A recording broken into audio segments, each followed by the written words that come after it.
हे दोस्तों, welcome back to our channel. जैसा कि हमने पिछले एपिसोड में देखा था कि कैसे मास्टर जू को एक कॉस्मिक लेवल वाला बंदे ने पूरी तरह से कैद करके रख दिया था, जो देखने के बाद मास्टर जू उसके ऊपर गुस्सा हो रहे थे। लेकिन साथ ही साथ उस बंदे ने मास्टर जू को बताया था कि उसके पास जो उसका नया डिसाइपल्स है वो काफ़ी ज़्यादा स्ट्रॉन्ग है और काफ़ी ज़्यादा इंटरेस्टिंग भी है, और इसीलिए वो अपने डिसाइपल्स के साथ उसके साथ एक गेम खेलना चाहता है। तो अब आगे इस नेक्स्ट एपिसोड के शुरुआत में हमें एक बहुत ही डरावने जगह का सीन दिखाया जाता है। एक किराए के पार हम हड्डियों को देखते हैं, जिन्हें देख लग रहा था कि वो इंसानी हड्डियां थे। इसी के साथ ही एक थ्रोन के पास हम उन्हीं 12 डिसाइपल्स में से एक डिसाइपल्स को देखते हैं, जिसका नाम लेक्स होता है। लेक्स एक मांस के टुकड़े को खाते हुए कह रहा होता है कि क्या बात है, ये तो बहुत ही जल्दी आ गया। और अचानक हम देखते हैं कि उसका एक बंदा वहां पर आता है, जो कि डरते हुए बताता है कि जियांग ने हमारे ऊपर अटैक कर दिया। लेकिन इस बात को सुनने के बाद लेक्स बहुत ज्यादा आसान तरीके से कहने लगता है कि ये तो बहुत ही बढ़िया बात है। वैसे भी मैं भी देखना चाहता हूँ कि आखिरकार डियालसेट का एंसेस्टर कैसा है, और मैं जानना चाहता हूँ कि उसके मीट का स्वाद मुझे कैसा लगेगा। असल में ये बंदा जानबूझकर एंसेस्टर जियांग को मार कर उसके मीट को खाने की बातें कर रहा होता है। जिसके बाद यहाँ से सीन शिफ्ट होता है और हम डेमन क्लैन के फॉरेस्ट के अंदर एंसेस्टर जियांग को देखते हैं, जो कि अपने डिसाइपल्स को लेकर आ रहे थे। इसी के साथ हम वहाँ पर लिन और ड्रैगन किंग को देखते हैं। दोनों एक दूसरे का साथ देते हुए कई सारे डीमंस को और मॉन्स्टर्स को मार रही थी। इन दोनों को देखकर इन दोनों का जोड़ी काफी लाजवाब लग रहा था। देखते ही देखते वो लोग कई सारे डीमंस को मार देते हैं। यहाँ तक कि ड्रैगन किंग कहने लगता है कि ये अपने आप को डीमंस कहते हैं, ये तो काफी तक कमजोर है, जिन्होंने के अभी तक इंसानों का रूप लेना भी ठीक से नहीं सीखा। लेकिन यहाँ पर लिन कहने लगता है कि मिच्चू को यहाँ पर बुला कर लेकर आओ, वह इन कोर को काफी अच्छी तरह से रिफाइन कर लेगी। और अचानक ही कुछ ही देर में ड्रैगन किंग और लिन एक दूसरे का तारीफ करने लगते हैं। वो दोनों ही एक दूसरे के साथ जोड़ी बनाकर काफी तक खुश थे। वही दूसरी तरफ जूली ये देखकर काफी परेशान थी, क्योंकि वो दोनों पागलों जैसे हरकतें कर रहे थे। लेकिन साथ ही साथ हम मिस जो को देखते हैं, जो कि वहां पर जितने भी सारे मॉन्स्टर्स के कोर्स थे उन्हें इकट्ठा करने लग जाती हैं, जिनसे कि वो बेचकर काफी अच्छा खासा पैसा कमा सकती थी। लेकिन इसी के साथ हम एंसेस्टर जियांग और ग्रैंड मास्टर को देखते हैं। ग्रैंड मास्टर थोड़े आगे बढ़ता है, तभी उसे एहसास होता है कि उसके नीचे एक कोर है। वो चुपचाप उसे उठा लेता है, लेकिन इससे पहले कि ग्रैंड मास्टर कुछ और कर पाता, अचानक की मिच्चू उसके पास आती है और उसके हाथों से उस डीमन कोर को ले लेती है। लेकिन अपने हाथ से उस कोर को जाता हुआ देख कर ग्रैंड मास्टर थोड़ा गुस्साते हुए कहने लगता है कि आखिरकार तुम लोग डीमन हंटिंग चीज को समझ कर क्या रखे हो, इससे पैसा कमा कर इतना ज्यादा कूल बनने की कोई भी जरूरत नहीं। लेकिन मिच्चू उससे ही उल्टा जवाब देते हुए कहने लगती है कि अगर हम लोगों ने इन कोर्स को इकट्ठा नहीं किया तो मुझे डर है कि कोई इन कोर्स का गलत इस्तेमाल करेगा, अपने बीमारी का नाटक करेगा, जो कि सच में काफी खतरनाक होगा। अब यहाँ पर ग्रैंड मास्टर समझ जाता है कि यह सब कुछ उसे ही कहा जा रहा है, लेकिन फिर भी वह उनके ऊपर गुस्सा करते हुए कहने लगता है कि क्या तुम्हें पता है कि क्या तुम लोगों को पता है कि इन डीमंस के वजह से 5th रेल में कितने सारे लोगों ने अपने घर को खो दिया। तुम्हें इस बारे में कुछ नहीं पता। लेकिन तब ये अचानक फैंसी को एहसास होता है जैसे कि उनके नजदीक से कोई काफी तेजी के साथ गुजर गया। ये देखकर वे एंसेस्टर को बताते हैं कि शायद कोई हमारा काफी देर से पीछा कर रहा है। लेकिन इस पर एंसेस्टर जियांग कहता है कि कोई बात नहीं, चिंता करने की कोई भी जरूरत नहीं। इसी के साथ ही दूसरी तरफ हम ग्रैंड मास्टर को देखते हैं, जो कि अभी भी कह रहा था कि तुम लोगों को डीमन रेस और हमारे 5th रियल्म के बारे में कुछ भी नहीं पता, क्योंकि तुम लोग आउटसाइडर हो। इसी वजह से तुम लोगों को हमारे हिस्ट्री के बारे में कुछ भी नहीं पता है। अब इसी तरह से ग्रैंड मास्टर एंसेस्टर जियांग के साथ उसके डिसाइपल्स को उनके हिस्ट्री के बारे में बता रहा था। लेकिन तभी अचानक वो पीछे हटते हुए एक फॉर्मेशन के ऊपर पैर रख देता है, जिसकी वजह से ग्रैंड मास्टर काफी डर जाता है। लेकिन इसी के साथ वो ये देखकर डर जाता है कि उसके पीछे एक बहुत ही खतरनाक डीमन आ चुका है, जिसकी वजह से वो डर के मारे पीछे हट जाता है। लेकिन लिंग उसे बताता है कि हम डीमन फॉरेस्ट के अंदर है और यहाँ पर डीमन सुना तो आम बात है। लेकिन यहाँ पर ग्रैंड मास्टर डीमन को देखते हुए कहने लगता है कि इस डीमन ने हमारे कई सारे साथियों को खाया है, ये एक डीमन है, आज मैं तुम्हें मार कर अपने साथियों का बदला लूंगा। लेकिन तभी ड्रैगन किंग उसे कहने लगता है कि तुम खुद ही जाकर उसे फाइट क्यों नहीं कर लेती। अब इस बात को सुनने के बाद ग्रैंड मास्टर के पास कोई जवाब ही नहीं था। दूसरी तरफ हम उस डीमन को देखते हैं, जो कि काफी गुस्सा होते हुए एंसेस्टर जियांग के साथ साथ उसके बाकी सारे डिसाइपल्स को यहाँ से लौट जाने को कहता है।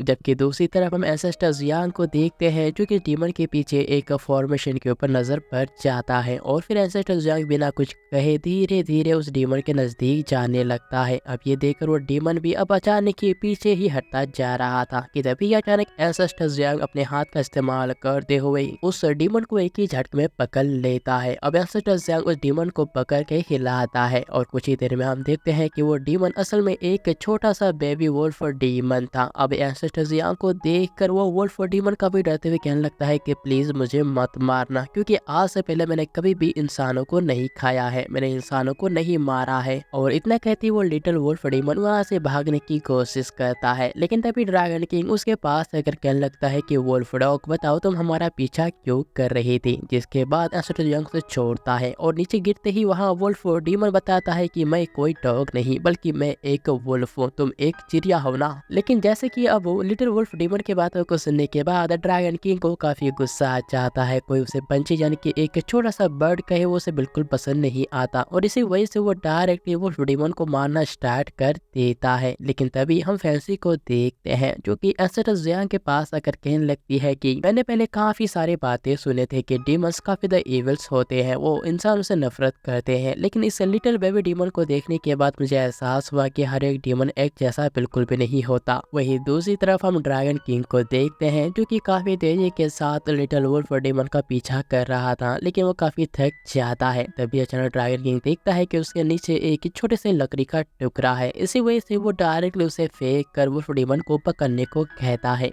जिस बात को सुनने के बाद वो लिटिल वुल्फ डीमन काफी तेजी के साथ और छलांग मारते हुए उस लकड़ी को पकड़ लेता है, जो देखने के बाद अचानक ड्रैगन किंग जोर जोर से हंसते हुए कहने लगता है कि तुम ही तो कह रहे थे कि तुम कोई डॉग नहीं हो, तो ये तुम क्या कर रहे थे। दूसरी तरफ हम ग्रैंड मास्टर को देखते हैं जिसे कि अचानक ही काफी जोश आ जाता है, कहने लगता है कि ये एक छोटा सा लिटिल डीमन है, तब तो मैं इसे आराम से संभाल सकता हूँ।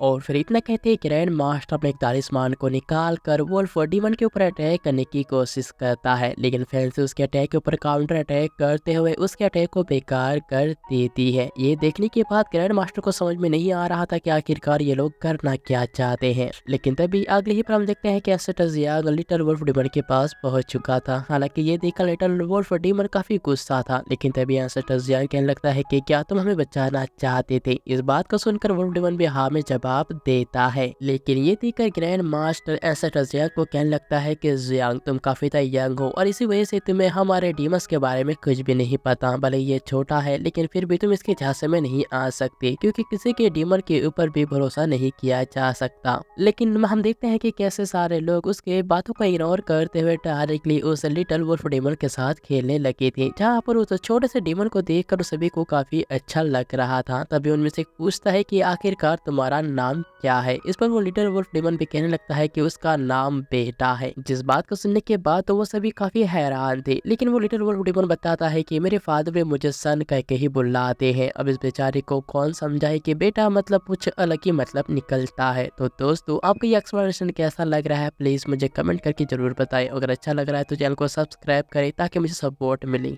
जिसके बाद हम ग्रैंड मास्टर को देखते हैं जो कि अब पीछे से छिपकर उनके ऊपर अटैक करने की कोशिश कर रहा था। वो सबको बताना चाहता था कि डीमंस बिल्कुल भी अच्छे नहीं होते, लेकिन इसी के चलते अचानक वो एक डीमन ट्रैप में फंस जाता है, जिसकी वजह से वो अब उसके अंदर ही ट्रैप हो जाता है। ये देखकर ग्रैंड मास्टर काफी हैरान था, वो समझ में नहीं आ रहा था कि हर बार वही क्यों फंसता है। लेकिन तभी हम वुल्फ डीमन को देखते हैं जो कि काफी तेजी के साथ उस ट्रैप यानी कि फॉर्मेशन को खत्म करता है। बताता है कि यह असल में डीमन पेट्रोलिंग का ही काम है, तुम लोग मेरे साथ आ जाओ। अब उस लिटिल वुल्फ के बातों को सुनने के बाद सभी उसका पीछा करते हैं, जहाँ पर वो लिटिल वुल्फ उन्हें लेकर एक छोटे से होल के पास ले जाता है। ये देखकर तो उन सभी को काफी हैरानी था, लेकिन इसी के दौरान अचानक ही उन्हें बाकी सारे डीमंस की आवाज सुनाई देते हैं जो कि उस जगह की पेट्रोलिंग कर रही थी। ये देखकर ग्रैंड मास्टर सबसे पहले आगे जाते हुए कहने लगता है कि हमें सबसे पहले जिंदा रहना चाहिए, और इतना कहती वो छोटे से हॉल से गुजरने की कोशिश करता है, लेकिन वो इसकी वजह से वहीं पर फंस फंस जाता है क्योंकि वो छोटा सा होल काफी ज़्यादा छोटा था और इसी वजह से वो कुछ नहीं कर पाता। ये देखकर लिटिल वुल्फ भी उसकी मदद करने की कोशिश करता है, लेकिन काफी तक कुछ करने के बाद वो कुछ नहीं कर पा रहा था। वो यहाँ तक कि वो एसेटस यांग के डिसाइपल से भी मदद मांगता है, लेकिन सभी तो ये नजारा देखकर बस मन ही मन काफी मुस्कुरा रहे थे। ये देखकर लिटिल वुल्फ अचानक ही एक जोरदार छलांग मारता है और वो डायरेक्टली ग्रैंड मास्टर के पिछवाड़े के ऊपर लात मारने के लिए रेडी होता है। जबकि इसी के दौरान दूसरी तरफ हम एसेटस यांग को देखते हैं जो कि स्नैप करता है और अचानक ही वो लोग टेलीपोर्ट होकर फॉरेस्ट बाहर निकल जाते हैं। लेकिन इसी के साथ लिटिल वुल्फ ने डायरेक्टली ग्रैंड मास्टर को एक जोरदार किक मार दिया होता है, जिसके बाद लिटिल वुल्फ ये देखकर काफी हैरान हो जाता है और समझ जाता है कि उसका बिग ब्रदर जुयांग काफी स्ट्रॉन्ग है क्योंकि वो एक ही झटके में ही उस फॉरेस्ट के अंदर से बाहर आ गए थे। जिसके बाद वो लोग चलते धीरे धीरे आगे बढ़ जाते हैं जहाँ पर जूली को एक बहुत ही सुंदर और ब्यूटीफुल फूल दिखाई देता है, लेकिन इसे पता नहीं था कि असल में एक ट्रैप था। और इसी तरह से एक एक करके सारे के सारे डिसाइपल्स किसी न किसी ट्रैप में फंस जाते हैं, लेकिन हर बार लिटिल वुल्फ उन्हें बचाता है। लेकिन अब उनकी हरकतों की वजह से वो काफी परेशान था। वो चाहे उन्हें जितना भी बचाने की कोशिश करता, वो हर बार अलग अलग ट्रैप में फंसे जाते थे और एक बार तो वो सभी अलग अलग हो जाते हैं। ये देखकर वो काफी हैरान था, लेकिन तभी वो देखता है कि एंसेस्टर जुयांग तो वहीं पर बैठ चुके हैं और यहाँ पर फैंसी वहाँ के पेड़ पत्तों को तोड़कर एंसेस्टर जुयांग के लिए एक चाय बनाती है। ये देखकर एंसेस्टर जुयांग भी बिना किसी देरी के उस